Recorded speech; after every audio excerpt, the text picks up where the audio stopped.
فلما تبين لهم أن الشيطان سول لهم وأملاهم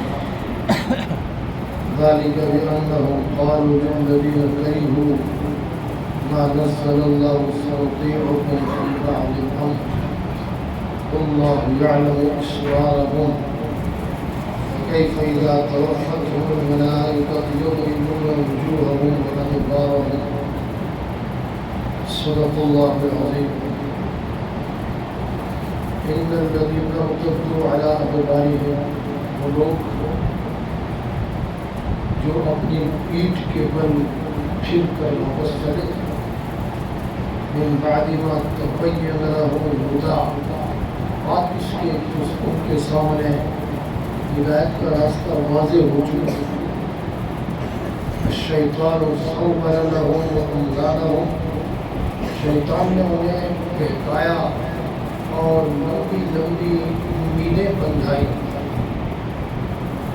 ذالک بأنہم قالوا یہ سارا کچھ اس لیے ہوا ان لوگوں نے یوں کہا للذین کرہوا ما نزل اللہ ان لوگوں سے جو اللہ کے نازل شدہ کلام کو نعوذ باللہ ناپسند کرتے ہیں سنطیعکم فی بعض الامر کیا کہا کہ بعض کاموں میں ہم تمہاری اتباع کریں گے واللہ یعلم اسرارہم ان کی خفیہ تدبیروں کو اللہ ہی بہتر جانتا ہے فکیف اذا توفتہم الملائکۃ جب غور کرو کہ کیا کیفیت اور کیا حالت ہوگی اس وقت ان بدبختوں کی جو فرشتے ان کی روحیں قبض کر رہے ہوں گے یضربون وجوہہم وادبارہم اس حال میں کہ روح قبض کرتے وقت فرشتے ان کے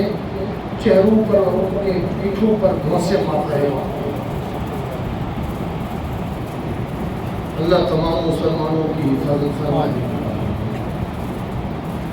مفسرین کرام کے مطابق بعض نے فرمایا یہ اہل کتاب کے متعلق ہے، بعض نے فرمایا یہ منافقین کے متعلق ہے.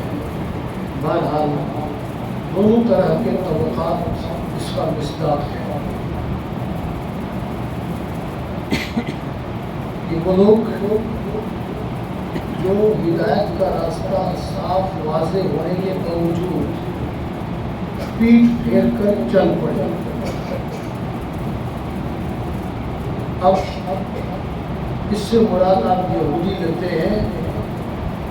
یہودیوں کے بارے میں تو واضح ہے وہ حضور اقدس صلی اللہ علیہ وسلم کو اللہ کے پیغمبر کی حیثیت سے اور آخری نبی کی حیثیت سے ایسے جانتے تھے جیسے اپنے گھر میں پیدا ہو کر پل بڑھ کر جوان ہونے والی اولاد کو جانتے تھے. یعنی کسی کو اس بات پر شبہ نہیں ہو سکتا جو گھر میں بیٹا پیدا ہوا وہ جوان ہو اس کے حضور کے سامنے اس کے بیٹا ہونے میں کوئی شبہ نہیں. ایسے ہی وہ حضور پاک صلی اللہ علیہ وسلم کو جانتے تھے کہ ان کی کتابوں کے اندر تورات زبور و انجیل میں حضور پاک صلی اللہ علیہ وسلم کی جو نشانیاں تھیں وہ ساری کی ساری موجود تھیں. جیسے آپ کی بعثت سے پہلے آپ کے بچپن مبارک کے واقعات بہت سارے ہمارے سامنے ہیں جن کا اس سال نہیں پچھلے سال ربیع الاول اور ربیع الثانی میں میں نے تفصیل سے تذکرہ کیا تھا کئی جگہوں میں 8 جمعہ کہ اس وقت کے یہودی راہب اور عیسائی پادریوں نے بچپن میں ہی آپ کی نشانیاں دیکھ کر خبردار کیا. آپ کے دادا جناب عبدالمطلب کو آپ کے چچا جناب ابو طالب کو یہ بچہ عام بچہ نہیں ہے اس کا خیال رکھو. اور ایک مرتبہ شام کے سفر پر آپ تشریف لے جا رہے تھے چچا محترم کے ساتھ تو راستے میں وہ راہب ملے. انہوں نے آپ کی نشانیاں دیکھی اور انہوں نے چچے سے کہا جناب ابو طالب سے کہ ان کو شام نہ لے کے جاؤ واپس لے کے جاؤ وہاں یہودی ان کو پہچان لیں گے ان سے کوئی بعید نہیں وہ ان کے ساتھ برا نہ کریں. جنہوں نے اپنے پیغمبروں کو قتل کیا وہ ان کو کہاں معاف کریں گے؟ نشانیاں دیکھ لیں گی تو وہ حسد میں آ جائیں گے. تو یہی ہوا، آپ نے اپنی دعوت کو کھول کے سامنے رکھا تو باوجود سمجھنے کے، جاننے اور پہچاننے کے، نہ صرف آپ کی مخالفت کی بلکہ آپ کو اور آپ کی امت کو ہر طرح کا نقصان پہنچانے کی انہوں نے کوشش کی. مگر جسے رب رکھے اس سے کون سکتا؟ جس کا والی وارث اللہ ہو اس کا کوئی کیا بگاڑ سکے گا؟ اسی طرح جو منافقین تھے ان کی بھی اکثریت کا یہ حال تھا. جیسے قرآن کریم میں اللہ کریم نے فرمایا 5ویں سپارے کے آخر میں مذبذبین بین ذالک لا الہ الا ولا الہ. وہ کبھی اس بات کی طرف غور کرتے تھے، ہاں یار وہ پاک صلی اللہ علیہ وسلم اور مسلمان حق بجانی میں ٹھیک ہے. کبھی دوسری طرف توجہ کرتے تھے، دنیا داری اور اس کے خیالات آتے تھے تو ڈنڈی مار جاتے تھے، کبھی ادھر کبھی ادھر. اسی لیے اذا قاموا الی الصلاۃ قاموا کسالى، نماز بھی پڑھتے تھے مگر چونکہ وہ اندر کی خرابی کی وجہ سے نماز میں ان کا دل نہیں لگتا تھا. تو جن کا نماز میں دل نہیں لگتا الٹی سیدھی ٹھونکے 2-4 مار کے بھاگ جاتے ہیں. انہیں بہت ڈرنا چاہیے، بہت زیادہ ڈرنا چاہیے کہ کہیں ہم نعوذ باللہ خدا خواستہ ہمارے اندر نفاق تو نہیں ہے جو ہمیں نماز میں ٹکنے نہیں دیتے.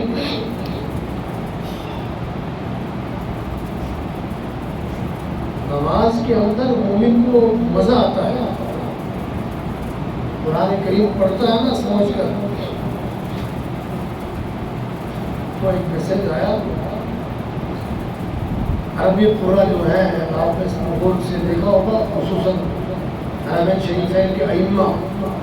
آج کل کے تو جو حرمین شریفین کے ائمہ جو نئے آئے نا وہ بھی بس اللہ معاف کرے ہم سے تو بہتر ہے.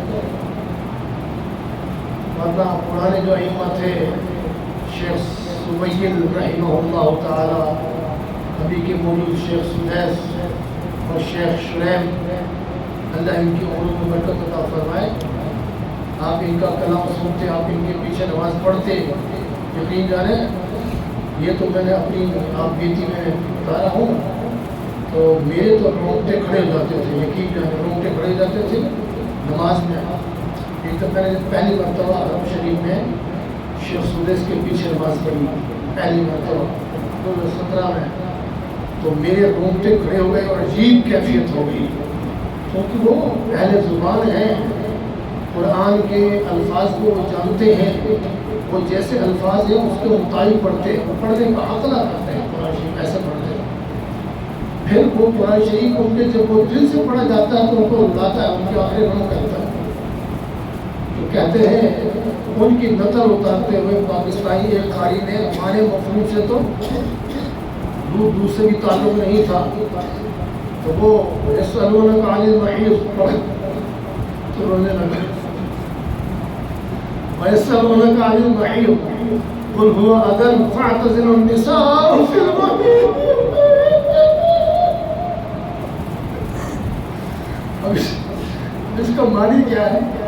آپ میں سے کون سمجھا اس کے معنی کو؟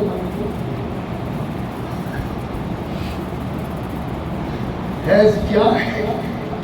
حیض کیا ہے؟ سوال کرتے ہیں آپ سے یہ حیض کیا ہے؟ ان کو کہو وہ برا خون ہے جو رگوں سے نکلتا ہے. اس پر وہ رو رہا ہے. وہ ان کی نقل اتارتے ہوئے، اہل عرب قرآن کی نقل اتارتے ہوئے. تو کہاں ہنسنا ہے کہاں رونا ہے، بیچاروں کو جاہلوں کو کیا پتا. صرف قرآن ناظرہ پڑھنے سے یا حفظ کرنے سے مانے سمجھے والے وہ عالم تھوڑی ہے، پھر بھی جاہل ہے. وہ کی ثواب تو ملتا ہے، قرآن دیکھ کے پڑھنے کا، زبانی پڑھنے کا، ناظرہ پڑھنے کا یہ ثواب تو ملتا ہے، مگر مزہ اور لطف حقیقی معنوں میں اسی کو آتا ہے جو قرآن سمجھ کر پڑھتا ہے اور قرآن خود رلاتا ہے، خود ہنساتا ہے. یہ وہ عرب پورا کرتے ہیں تو نقالی میں یوں کر جاتے ہیں، ہمارا سید کا اللہ رحم فرمائے یہی حال ہے کہ آپ سے سوال کرتے ہیں حیض کیا ہے، آپ انہیں بتا دیجئے حیض وہ گندا خون ہے جو ماہواری کی حالت میں عورتوں سے نازل ہوتا ہے، صدور ہوتا ہے، اس پر وہ صاحب رونے لگے۔ ہاں خون عورتوں کو نکلتا، تکلیف تجھے ہو رہی ہو رہا ہے، عمومی طور پر ہمارا یہ حال ہوتا ہے۔ اس لیے بھائیو دوستو قرآن کریم کو سمجھ کر پڑھیں گے تو وہ لطف آئے گا۔ کم سے کم ابھی دیکھو میں نے ابھی سمیع اللہ علیہ الحمد کہا نا، وہی تصور میرے ذہن میں ہے، تو اللہ اکبر کی جگہ پر سمیع اللہ آ گیا۔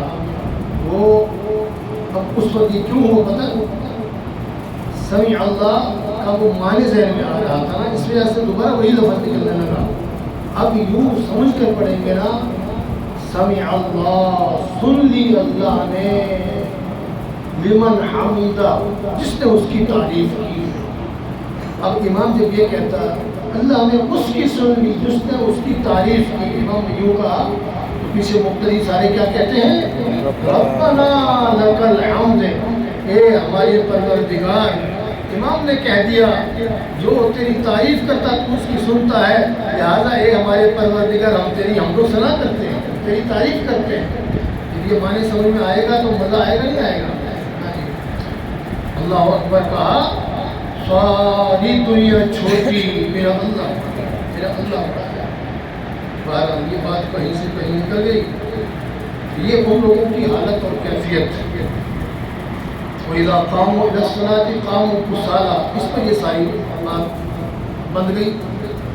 جب وہ نماز میں کھڑے ہوتے ہیں تو بے دلی سے کھڑے ہوتے ہیں، نماز میں ان کا دل نہیں لگتا۔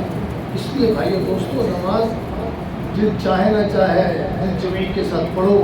نماز میں جو الفاظ پڑھے جاتے ہیں ان کے معنی کو سمجھنے کی کوشش کرو۔ الحمدللہ رب العالمین، تمام تعریفیں اس رب کے لیے ہیں جو ساری کائنات کا پروردگار ہے، پالنہار ہے۔ اللہ کیا کہتا ہے جب یہ دل سے کہتا ہے، اللہ کی طرف رجوع کر کے، میرے بندے نے میری تعریف کی، مالک یوم الدین، قیامت کے دن کا، جزا کے دن کا وہ مالک و مختار ہے۔ اللہ فرماتا میرے بندے نے میری کبریائی بیان کی، میری بڑائی بیان کی، الرحمن الرحیم، ہاں میری تعریف کی، میری توصیف کی، میری حمد و ثنا کی۔ ہے جب وہ بندہ کہتا ہے ایاک نعبد و ایاک نستعین، پروردگارا عبادت تیری اور مدد میری۔ اللہ فرماتا ہے یہ تو نصف لی و نصف اللہ کا، آدھا تیرا ہے آدھا میرا، عبادت میری ہے مدد تیری ہے، میں کروں گا۔ بندہ یوں سمجھ کے پڑھے تو پھر جو لطف آتا ہے۔ اب اس کو کیا پتا 1.5 منٹ میں جناب 4 رکعتیں پڑھ جاتا ہے، بڑا ہو گیا اللہ اکبر، کچھ نہیں پتا کر کے اٹھا بیٹھا پھر بیٹھا کی اور چل پڑا، کیا پتا اس نے کیا کیا۔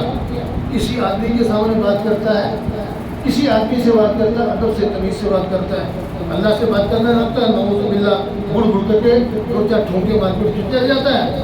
اللہ بھی اس کے ساتھ ایسا ہی سلوک کرتا ہے۔ کیا وہ حدیث پتہ نہیں کل پڑھی یا پرسوں پڑھی کہ بعض ایسے نمازی ہیں جن کی نماز ان کے سر سے ایک بالش تو اوپر نہیں جاتی ہے، بعض ایسے نمازی ہیں کہ ان کی نماز کو پرانے گندے چھیترے کی طرح لپیٹ کر ان کے منہ پہ مار دی جاتی ہے۔ اللہ ایسی حالت اور کیفیت سے ہماری حفاظت فرمائے۔ ان آیات کے متعلق انشاءاللہ